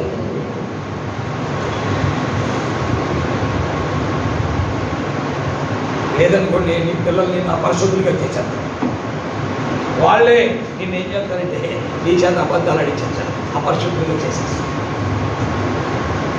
నీ భార్య నేను అపరిశుద్ధురాలుగా చేసేస్తాను. ఎలా చేస్తుంది? ఎలా చేస్తుంది? ఉదాహరణకి నేనే చెప్పి ఎలా చేస్తుంది? ఆర్ఎస్ ఉన్నాడని ఉదాహరణకి నేను ఆర్ఎస్ దగ్గరికి వెళ్ళి ఆర్ఎస్ని అడిగాను, అయ్యా చాలా కష్టాలు ఉంటాను, నాకు ఒక 3,000 4,000 పంపిస్తారా? ఆర్ఎస్ అన్న 3,000 ఆఫ్టర్ ఆల్ చూసుకున్నాను, రా ఇంటికి రా ఇచ్చేస్తాను. 5,000 అసలు ఆఫ్టర్ ఆల్ చూసుకున్నాను, రా ఇంటికి రా ఇచ్చేస్తాను. నేను ఇంటికి తీసుకెళ్ళిన తర్వాత అమ్మగారిని అడుగుతాడు, అమ్మ ఒక 5,000 ఏదైనా డబ్బు తెచ్చి భర్తలందరూ ఎవరికి ఇస్తారు? భార్యకి ఇస్తారు. ఆవిడ వెంటనే మీరు టింగ్ సౌండ్ వస్తుంటారు, మీకు గమనించాను కదా. ఆ మీరు సౌండ్ రావడంతో వెంకట గారు కూడా తెలుసు, మొత్తం సంపాదించాలని నాగమణికి ఇచ్చాడు. ఆయన జేబులు ఏముండదు నా బహుశా అనుకోవడం, ఎప్పుడైనా నీరసం వచ్చినప్పుడు కొబ్బరి నీళ్ళు తాగడానికి బహుశా తీసుకుంటాడేమో నాకు తెలియదు. వీళ్ళ భార్య దగ్గరికి వస్తాడు, ఆర్ఎస్ గారు వెంటనే భార్య దగ్గరికి వెళ్తాడు. వెళ్ళి అమ్మ బ్రదర్ గారు 4,000 అడిగాడు, 4,000 పట్టు ఆయన నీకు గుర్తుందా లేదా? ఆయనకి గోడలు ఉండి ఆయన 4,000 ఎడితే ఇస్తావా? ఎక్కడి నుంచి తెచ్చిస్తావు అని చెప్పేటండి. ఇప్పుడు వెనక్కి వస్తాడు మరి ఏం అడగండి ఏమనుకోకండి కదా, మీరు ఎందుకంటే 4,000 తగ్గలేదు అంటే భార్యకు మన చేత ఏం చేస్తున్నావు అనమాట. అంటే అందుకనే వారందరినీ ద్వేషిస్తే తప్ప నువ్వు నాకు పిల్లల మన చేత పాపాలు చేయిస్తారు, తల్లిదండ్రులు చేయిస్తారు, భార్యలు చేయిస్తారు, అందరూ చేయిస్తారు. అందుకనే అందరికంటే ఎక్కువగా నువ్వు ఎవరు ప్రేమించాలి అంటే మరి దేవుని వాక్యం వింటున్న పిల్లల దైవ వాక్కు స్పష్టంగా మనతో మాట్లాడుతుంది. సత్యం ఇది మన మనసాక్షి తెలుసు. మన పరిస్థితుల్లో ఎదిగినటువంటి వాడు దేవుడే కదా, మన సంగతులన్నీ గుర్తించేవాడు దేవుడే కదా. అందుకనే దేవుడు మూడవది ఏం చెప్పాడంటే ఎక్కడికి రమ్మన్నాడు? పరిశుద్ధులుగా ఉన్నట్టు ఆయనతో సహవాసానికి పిలిచాడు, పరలోకానికి పిలుస్తున్నాడు. పరలోకానికి చేరాలంటే పరిశుద్ధంగా ఉండాలి. అయితే ఇవన్నీ జరగాలి అంటే ఏం చేయాలి? అక్కడ యేసుక్రీస్తునందు లక్ష్యం ఉంచమన్నాడు. ఎబ్రిల్ రాసిన 3వ అధ్యాయం 1వ వచనంలో మనం చూస్తున్నాం. ఏమంటున్నాడు చదవండి. యేసుక్రీస్తునందు ఏం చేయాలండి? చదవండి 3వ అధ్యాయంలో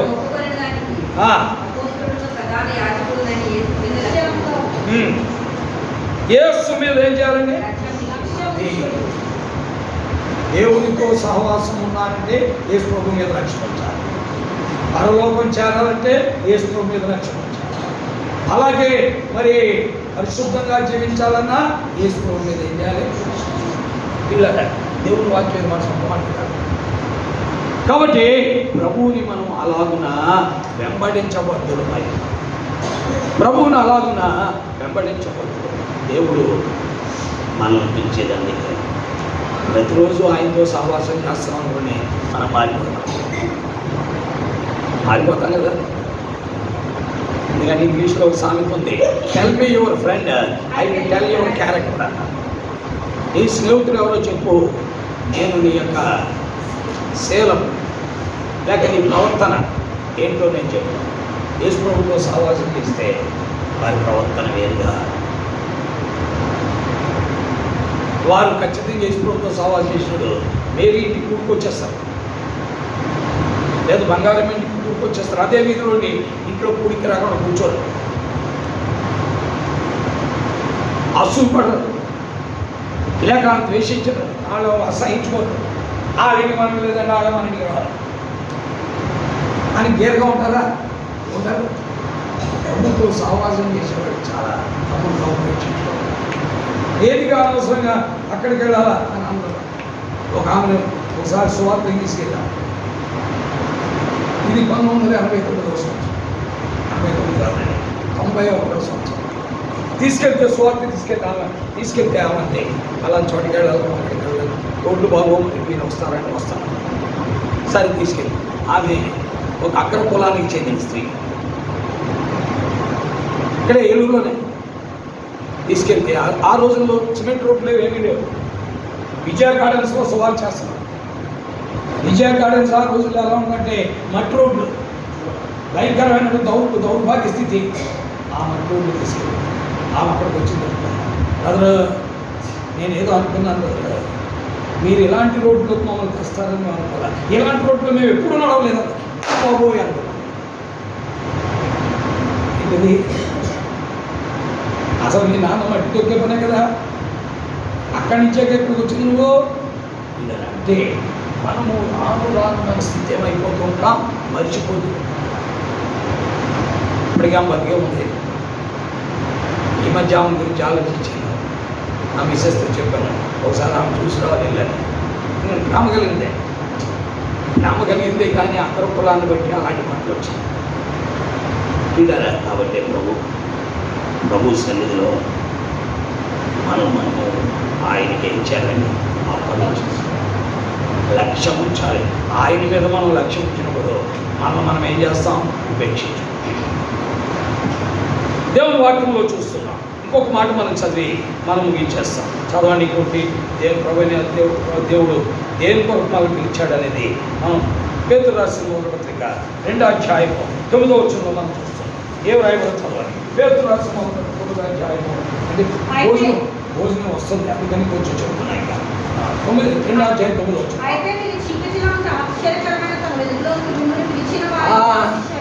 మిమ్మల్ని ఎక్కడి నుంచి పిలిచాడు?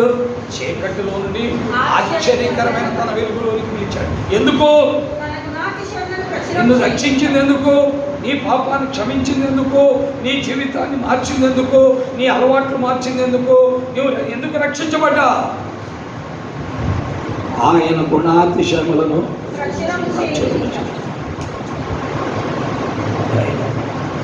ఆయన గుణాతిశయములను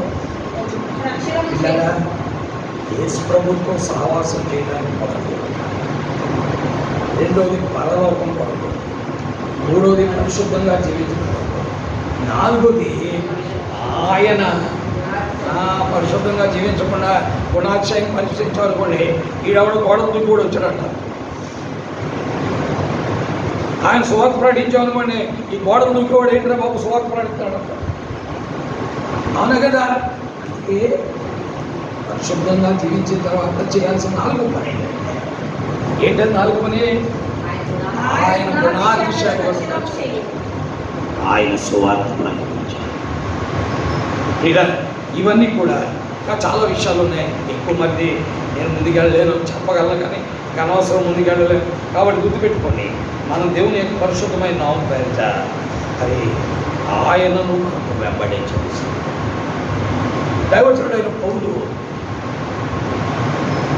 కొరింథీ విశ్వాసులంటే మామూలు కాదు, highly educated and also well established, బాగా చదువుకున్న వ్యక్తులు, జ్ఞానవంతులు. పైగా కొరింథీ పట్టణంలో ఆ యొక్క హార్బర్ ఓడరేవు దగ్గర ఉండేటువంటి ప్రజలేనంతా, అక్కడ ఉండేది సంఘం. ఇలాంటి వ్యక్తుల మధ్య పౌలు ఏమంటున్నాడు? అయ్యా, మిమ్మల్ని దేవుడు పిలిచింది ఎందుకు అంటే క్రీస్తుతో సహవాసం చేయడానికి, పరలోకము కొరకు, పరిశుద్ధంగా జీవించడం కొరకు, ఆయన గుణాతిశయములను ప్రచురం చేయడం కొరకు ఆయన వెంబడించారు. ఇవన్నీ కనుక మీరు వెంబడించగలిగితే జరిగేటువంటిది ఏంటంటో మనం చూద్దాం.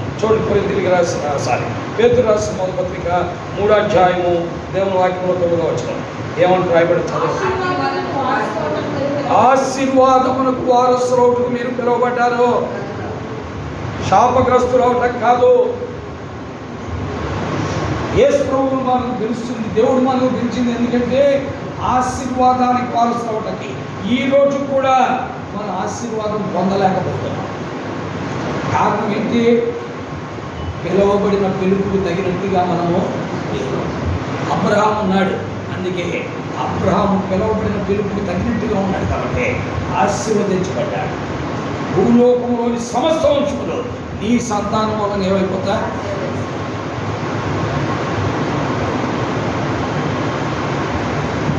ఇలా పిలువబడిన మనము ఆశీర్వాదం పొందవలసిన మనము పొందలేకపోతున్నాం. ఏంటంటే we're not up to the mark. We're not up to the mark.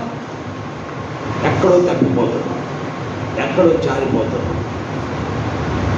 ఏదో ఏదో ఏ విషయాల్లో మనం జారిపోతున్నామో చూసుకొని ప్రభు తప్పు తిరగాలి, ప్రభు దగ్గరికి రావాలి. ఏమైనా దేవుడు పెట్టారు. ఇప్పుడు అబ్రహాం అయితే ఎలా ఉన్నాడంటే, ఆయన గురించి మనం ఆలోచిస్తే అబ్రహాం జీవితాన్ని దేవుడు ఆయన పిలిచాడు. అక్కడ ఉండగా మెసొపొతామియాలో ఉండగా మహిమగల దేవుడు అతను ప్రత్యక్షమైన అబ్రహామా అన్నాడని అపోస్తలుల కార్యం 7వ అధ్యాయం 2వ వచనం చదువు. అపోస్తలుల కార్యం 7వ అధ్యాయం 2వ వచనం చదువు.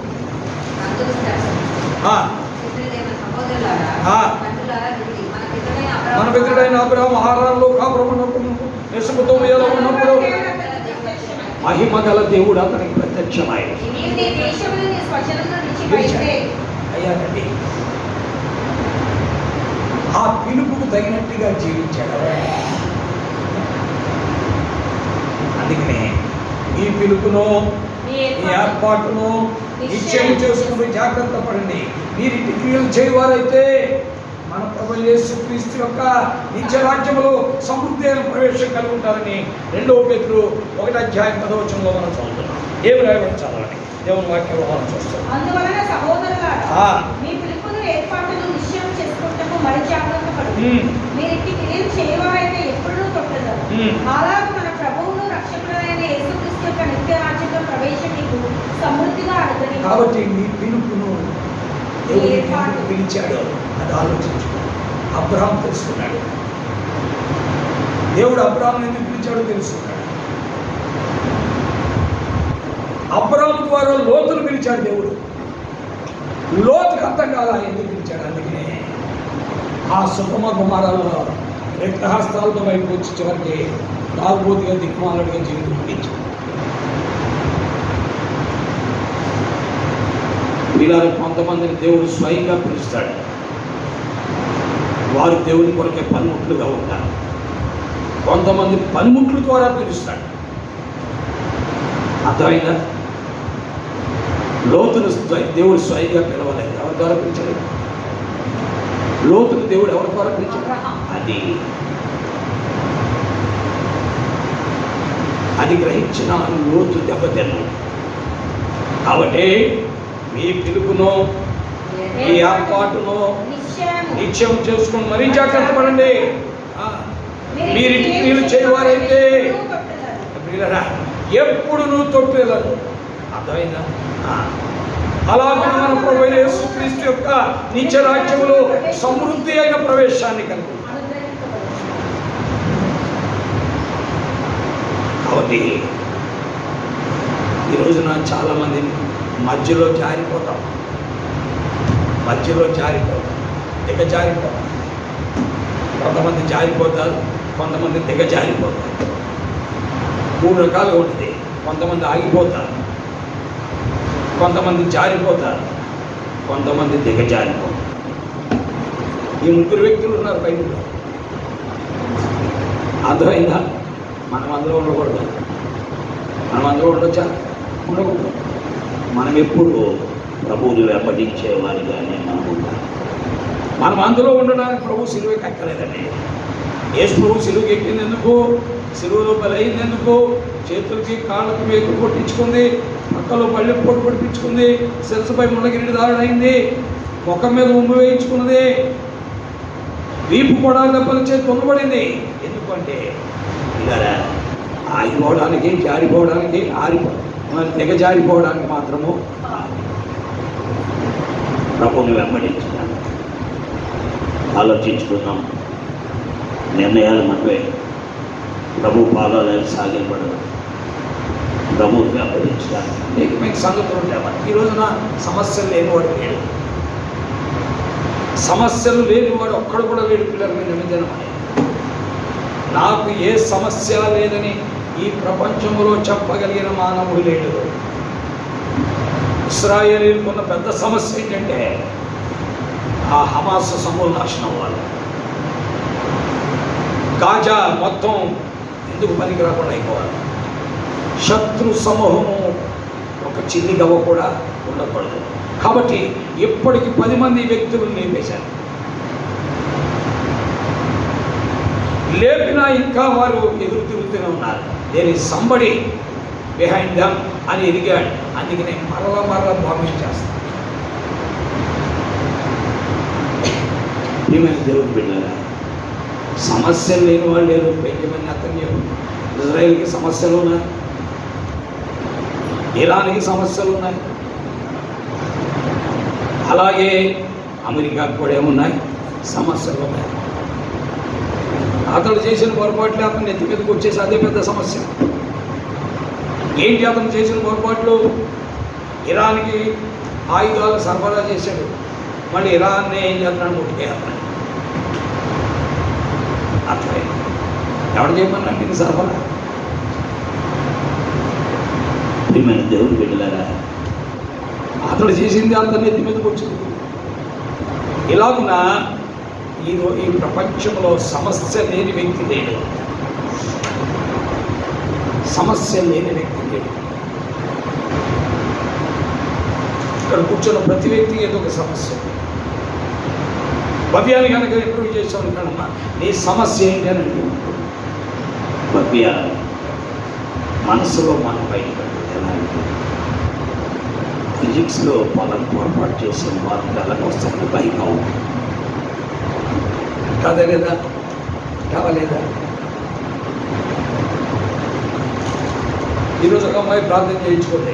ఆ అమ్మాయి ఆర్గనైజ్ పరీక్షకి వెళ్తాను 10th క్లాస్కి. ఆ పాపకి చెప్పమ్మా 100కు 100 ఎట్టి పరిస్థితుల్లో తగ్గకూడదు. నీకు ఇచ్చిన పేపరు 100 మార్కులకి అయితే నీవు 200 మార్కులకి రాశాయి. అప్పుడు నీకు 100కు 100 వచ్చేస్తుంది.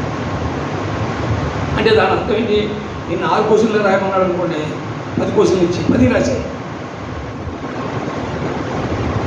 అలాగే 4 మార్కుల క్వశ్చన్లో 8 రాయమన్నాడు అనుకోండి, 12 ఇచ్చి 12 రాశాయి.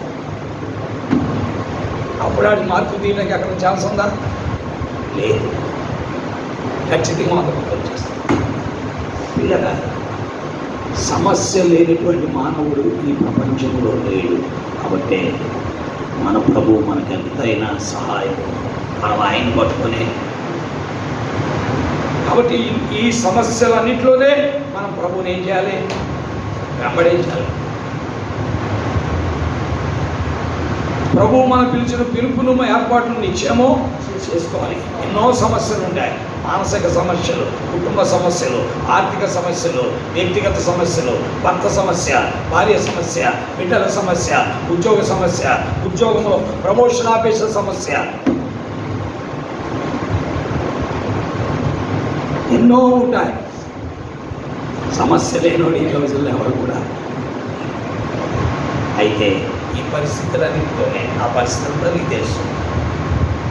నేను ఆగిపోకుండా నాకు సహాయం చేయి. ఈ సమస్యలు నేను ఆగిపోకుండా సహాయం చేయి, నేను జారిపోకుండా సహాయం చేయి, నేను దిగజారిపోకుండా సహాయం చేయి అని ప్రభు దగ్గరికి ఏం చేయాలి?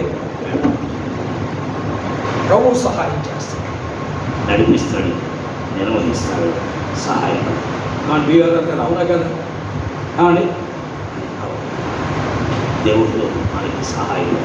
దేవుడు తర్వాత మన క్రైమ్లోకి తీసుకొచ్చి మనందరము ఆయనను వెంబడించి ఆయన మహిమపడుతున్నట్లుగా పరిశుద్ధాత్మ దేవుడు మనందరికీ కూడా సహాయం చేయగలగాక.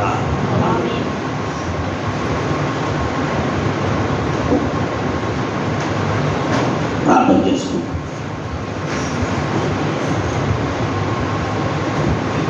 సహోదరుల్లో ఒకరు ప్రార్థించండి,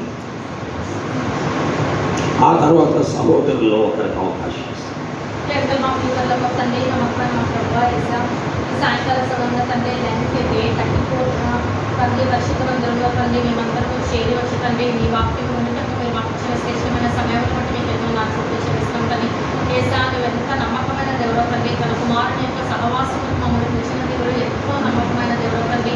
అయితే తండ్రి మేము నీతో సహవాసం చేయక మేము ఎంతో నష్టపోతున్నాం తండ్రి. అయితే నీతో మేము సహవాసం కలిగిన వారుగా మేము జీవించాలని నువ్వు పదే పదే నీ వాక్యంలో మాకు జ్ఞానం కల్పిస్తున్నా. నీ ప్రేమను బట్టి వీటి ఎంతగానో చెల్లిస్తున్నాం తండ్రి. నువ్వు ఎంతైనా నమ్మదగిన దేవుడో తండ్రి, మా మంచి దేవుడో తండ్రి. ఏసా మీరు నీ కుమారుని యొక్క సహవాసములకు ఇంకా పిలవడమే కాదు తండ్రి, ఏసా నీ మమ్మల్ని పిలిచిన ఆ పరలోక పిలుపుని బట్టి కూడా మీకు ఎన్నో నాకు చెల్లిస్తాం తండ్రి. ఆ పరలోక పిలుపుకు మేము లోబడాలి అంటే తండ్రి మేము ఈ లోకంలో మేము ఎంతో పరిశుద్ధంగా జీవించాలని ఏసా మమ్మల్ని సృష్టించని నీవు మేము సేవిస్తున్నాను. నీవు మహాపరిశుద్ధులని పరిశుద్ధులకే నువ్వు మమ్మల్ని పిలిచామని అపవిత్రంలో ఉంటే పిలవలేదని ఏసా ఆ పరిశుద్ధత యేసుక్రీస్తులోనే ఉందని ప్రతిదినము వాక్యము ద్వారా ప్రార్థన ద్వారా మేము పట్టుదలతో చదువుతూ దివారాత్రులు తండ్రి నీ వాక్యము మాకు ఎంతో సంతోషంగా ఆనందంగా ప్రేమగా ప్రీతికరంగా ఎక్కువగా ఉన్నప్పుడు తండ్రి ఏసా వాక్యానుసారంగా మేము జీవించాలని ఏసా ఆ విధంగా మేము ఎంతో మమ్మల్ని మేము నీ వాక్యపరుగా మమ్మల్ని మేము పరిశుద్ధపరుచుకుంటూ నీ ఆజ్ఞను సంపూర్ణంగా నెరవేరుస్తూ తండ్రి నీ ఆజ్ఞను నీ కట్టడలను విధులు శాసనాలను హృదయపూర్వకంగా అనుసరించి నడుచుకోవాలని నేను మాకు తెలియజేస్తున్న నీ ప్రేమను బట్టి మీకు ఎంతగానో కృతజ్ఞతాస్తులు చెల్లిస్తామని. ఆ విధంగా ఏసా చీకటిలో ఉన్న మమ్మల్ని ఆశ్చర్యకరమైన నీ వెలుగులోకి మమ్మల్ని దాటింపచేసిన దేవుడు తండ్రి. కేవలం తండ్రి మేము పొందాల్సిన శిక్ష యావత్తులో మాకు బదులుగా తండ్రి నీవు ఆ రోజుల్లో పొద్దు తండ్రి మరణం నుండి సమాధి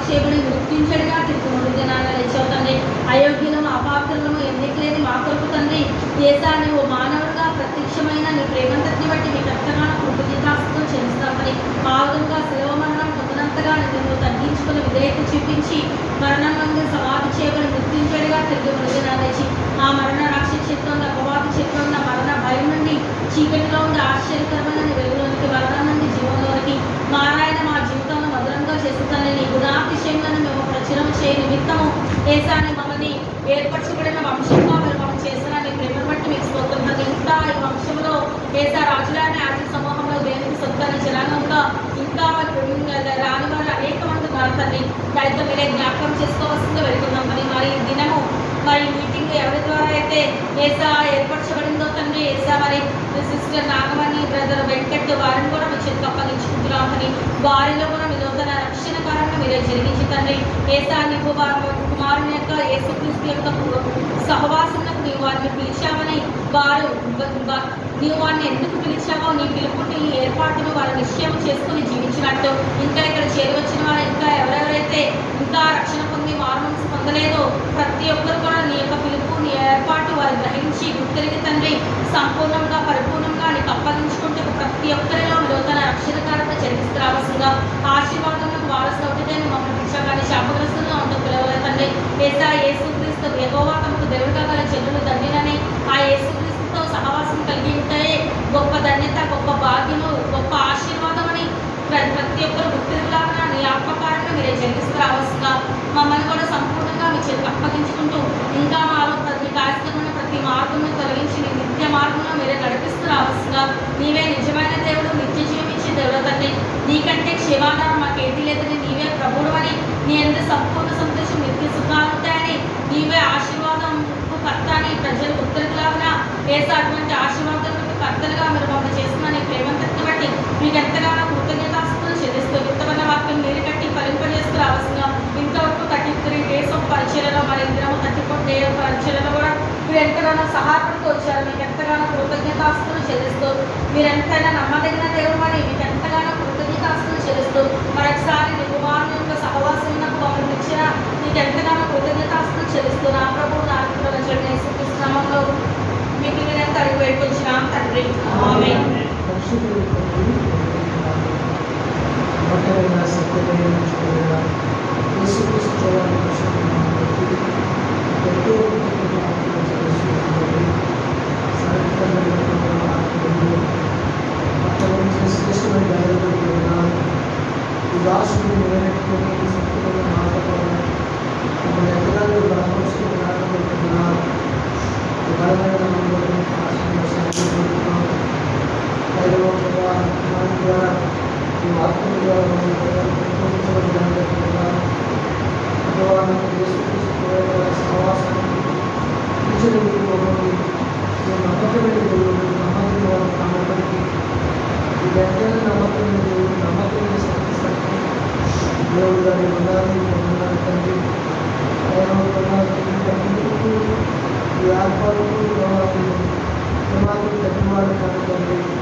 చేసిన పర్యాయం ద్వారా అగ్ని ఆత్మరక్షణ చేస్తున్నాను. ఆదివారం ఆదాము ప్రభావ మీ కోరిక, మీ స్వరూపం, మీ ఆత్మగలిగిన ప్రభావం నువ్వు ఏదైతే జీవితంలో చేసి చేయకూడని పని చేసి తన జీవితంలో శాపగ్రస్త జీవితాన్ని అప్పగించుకొని భయం కోల్పోయి ఏదైనా తోటలో తను ప్రభావం ఎటువైపడ్డవాడిగా తన జీవితంలో వచ్చుకుంటున్నా ఆయన ఎంత ప్రేమ లేని వాడు, ఎంత జరగలేని దేవుడు అండి. ఆదామును విడిచిపెట్టక మీరే ప్రభావాలను మరి ఆ పొలికలను వదిలించి సర్వసత్వాన్ని వదిలించి నీవు మాకు జ్ఞాపకం చేసుకుని ఆరంభించుకుంటున్నారు. ఆనాడు ఆదాము చేసిన పాపలే మా జీవితాలను శాపంగా మార్చబడిందండి. మా జీవితంలో మరణానికి నరకానికి పాపలేకపోతున్నాము. అందరి ప్రభు ఆదాముగా యేసుక్రీస్తుగా తండ్రి నా ప్రభావ నువ్వు లోకానికి దిగొచ్చి తండ్రి నువ్వు మహిమను బయటపరుస్తున్నాను తండ్రి నీ ధైర్యంలో ప్రభావ నీ పరిశుద్ధమైన మొహం పెట్టుకుని మరలా ఆదాము కోల్పోయిన మొదటి ప్రేమను మీరు మరలా పొందాలని ఆ మహిమకు మీరు పాత్రలు కావాలని మిమ్మల్ని పిలిచి ఏర్పాటు చేసుకుని తండ్రి మీ రక్తము చేత మమ్మల్ని పడుకోస్తున్నాను విధానంతో పొందారు మీ పిలుపుకు మీ ఏర్పాటుకు నిశ్చయం చేసుకుని పరిశుద్ధ జీవితానికి మీరు అపాయించుకోవాలి మీరు మాతో మాట్లాడుతున్నారు తండ్రి మీ ఆత్మని కథలో రక్షించినప్పుడు ప్రభావం దైవ ప్రభావం మీకు సంపూర్ణంగా విద్య చూపించే తండ్రి మీ అందరూ మేము రక్షించినప్పుడు తండ్రి మా జీవితంలో ఇలాంటి ప్రభావం నమ్మకమైన జీవితాన్ని మీరు మాపుగా చేసుకుని కూడా మీకు వందనాలు ప్రభావ కాబట్టి ప్రభావ కోరుకున్న వ్యక్తులు ఆత్మీయ జీవితం లేదు వారు తీర్చినట్టు లేదు ఎంతో వర్ణించడం ప్రభావ కార్యక్రమ పడిపోయిన స్థితిని యథార్థంగా ఒప్పుకోవడానికి విడిచిపెట్టడానికి కానీ మీరు ఇచ్చిన అవకాశాన్ని బట్టి మీకు వందనాలు బట్టి నామం బట్టి పాసిబుల్స్ ధన్యవాదాలు మీ తీర్పు ఈ ఏర్పాటు నిశ్చయం చేసుకుని ఆ ప్రభావం పట్టే ముఖ్య మహిమ పట్టే నేను సిద్ధపడాలని కోరుకున్న దేవుడు తండ్రి అందుబట్టి పాలసలు సహాయపడుతూ మీ గురించి నామం ఆరాధిస్తూ ప్రభావ తాగు చిన్న వయసులోనే నేను ఏర్పాటు చేసుకున్న దేవుడు వ్యవసాయ విడివేయట్లేదు ప్రభావ నేను ప్రేమించిన వాటి ఉన్నాను ప్రభావ అయితే నా జీవితం అట్లాంటి లేదు ప్రభావ ఇంట్లో ఏడు నా మీద తగ్గించుకోవడం వచ్చినాయి ప్రభావ అయితే మీరు విడిచిపెట్టలేదు అది దోషలేదు ప్రభావ ఈ అభావాన్ని ప్రేమించేత నిత్యమైన ప్రేమించేత మరి ఎన్నిసార్లు ఏర్పాటు చేసుకున్నారు నా పిలుపును నిశ్చయం చేసుకోవడానికి మరి ఎందుకో ప్రేమించి మీ మాట ద్వారా నన్ను ప్రశ్నిస్తూ గుర్తులేపిస్తూ నాడం నేర్పిస్తూ వేగం చేసిస్తున్నాను ఈ నమ్మకమైన కనపరుస్తూ ఆరాధిస్తున్నాను సమయం చేస్తున్నారు దైవాన్ని పరిశుద్ధమైన నమ్మకం ఏర్పాటు చేసుకునే ప్రతి బిడ్డ వచ్చి పర్యాప్త వరకు మీ మానాన్ని ప్రశ్నించాలి ప్రకటించాలని చెప్పిన మాట మా జీవితం నెరవేర్చాలని నేను కోరుతున్నాను ప్రతి వందనాలు మీ ఇంటి నామంలో మీ భాషను అప్పగించుకుంటూ ప్రభావి వెంకటేశ్వరు కల్చర్లు బాబు గారిని రాసుకుంటూ బాబుగా వాడుకుంటున్నాను ఈ రాసులు కూడా స్వప్న సృష్టి గురించి తండ్రి ఇంకా మూడు దినాలు చిత్తం ఏర్పాటు పెడతారు మమ్మల్ని అడిగించడం ప్రార్థిస్తున్నాం ఈ యొక్క పర్వతం కూడికలు రాసులు ఎన్నటువంటి సహోదరి బతికించిన కుమారుడు బట్టి వందనాలు తెలుగు కుమారుడిని జ్ఞాపకం చేసుకుని తండ్రి మన ఆత్మీయులుగా ఆత్మ సంబంధులుగా మీతో సగటి ఆత్మీయ సహవాసాన్ని వారు కలిగి ఉంటే తండ్రి మీరు ఇచ్చే ఆస్వాదనకు ఈవెంట్ వారు పాల్గొనడానికి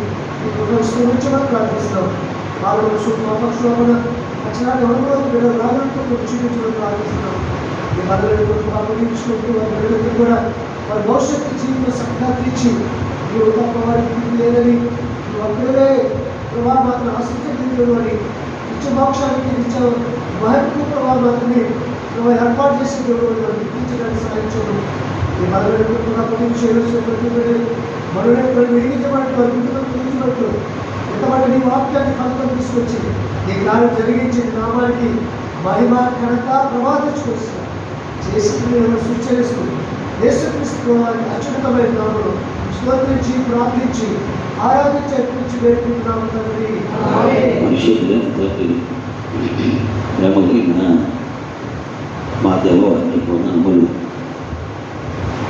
మా ప్రియులు వెంకట్ కొడుకు, నాగమణి కొడుకు, తేజ కొడుకు, సందేశ్ కొడుకు ప్రార్థిస్తున్నాం. వారిని ఎంతవరకు కాపాడని అంతటికీ కావలసిన ఆరోగ్యం క్షేమము దయచేయండి. ఉన్న బలహీనతలపై విజయంలో బిడ్డల చదువుల్లో తేజ సందేశ్ ఇరువురితో నుండి తేజకి జాబ్ ట్రయల్స్లో ఉండగా మీ అద్భుత కార్యములు చేసిన పొందమని ప్రార్థిస్తున్నాం. సందేశ్ స్టడీస్లో ఉండగా కురిపించి బలపరచండి. మంచి స్కోర్ ఇంజనీరింగ్ స్టడీస్లో సంపాదించుకోవడానికి సహాయం చేయండి. అలాగే తండ్రి వారి యొక్క కుటుంబంలో ఉన్న ప్రతి సమస్య మీరే తొలగించి వారికి కావాల్సిన మీ కొనుక్కోండి. ప్రతి విధమైన ఆర్థిక సమస్యలపై కూడా విజయం దయచేయండి. ఈ సాయంకాలం నీ వాక్యం ద్వారా అనేకమైన సంగతులు మీరు మాతో మాట్లాడుతూ వచ్చారు.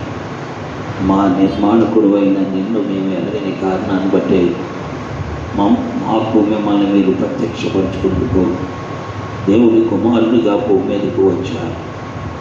మీతో మేము సహవాసము చేస్తే దేవునితో సహవాసము చేసినట్టని బోధించారు, హెచ్చరించారు, జ్ఞానం ఇచ్చారు.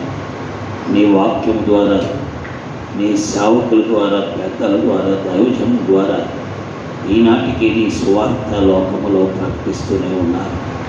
ప్రజలు నిన్ను ఎరిగి నీ యొద్దకు వచ్చి నీ సత్యాన్ని గ్రహించాలని కోరుకుంటూ ఉన్నారు. అలాగన తండ్రి, ఏ వ్యక్తిని విడిచిపెట్టట్లేదు. ప్రతి వ్యక్తిని కూడా నువ్వు పిలుస్తున్నావు యేసుక్రీస్తు సహవాసానికి, యేసుక్రీస్తునందు లక్ష్యం ఉంచడానికి, యేసుక్రీస్తునందు పరిశుద్ధపరచబడటానికి, యేసుక్రీస్తునందు పరలోకం కొరకు సిద్ధపడటానికి, ఈ భూమి మీద ఉన్న కాలంలో దీవించబడటానికి మీరే పిలుస్తున్న దేవుడు అయినందుకు గ్రహిస్తున్నాను. ఇంకా మాలో అనేక మంది నీ పిలుపు, నీ ఏర్పాటును అర్థం చేసుకున్న వారు చాలామంది ఉన్నారు. వారందరితో మీరు మాట్లాడింది అది అర్థం కాని కారణాన్ని బట్టే ఆగిపోతున్నారు, జారిపోతున్నారు, దిగజారిపోతున్నారు. సహాయం చేసి నీ మహిమ కొరకై జీవించడం సహాయం చేయండి. ఈ విధంగా ఈ దిన పరిచర్యలో మీరు సహాయపడ్డారు. నీ మాటలో నిష్ప్రయోజనముగా నీ యొక్క కుమారులక నీ కార్యాన్ని జరిగించి మీరే మహిమ పొందమని, భోజన సమయం కూడా ఆశీర్వాదకారంగా చేయమని యేసు నామములో స్తోత్రించి ప్రార్థిస్తున్నాము తండ్రి. తండ్రి, కుమార, పరిశుద్ధాత్మ ప్రియేక దేవుని యొక్క సహాయం చేరి వచ్చిన వారందరికీ, నమ్మిన వారికి, సుబ్రహ్మణ్యం కోని యొక్క వంగాయగూడ పరిసర ప్రాంతాల్లో నివసిస్తున్న కుటుంబాలకు, మరి విశేషముగా నాగమణి వెంకట్ వారి బిడ్డలకు, అలాగే నాగమణి యొక్క అక్కగారు, బావగారు వారి కుటుంబానికి ఇప్పుడు ఎల్లప్పుడూ ఆయన రాకడ పర్యంతం సదా తోడై ఉండుగాక. ఆమేన్. మా వందనాలందరికీ. ఎవరు భోజనం చేయకుండా వెళ్ళకూడదు, అందరూ భోజనం చేసి వెళ్ళాలని మరి వెంకట్ ఆయన తరఫున మీకు అందరికీ మనవి చేస్తాం. కాబట్టి ప్రతి ఒక్కరు భోజనం చేసి వెళ్ళాలని మనవి చేస్తున్నాం. మన అందించేవాళ్ళు కుర్చీ మీద తిప్పుకొని కూర్చోండి. కుర్చీ మీద తిప్పండి.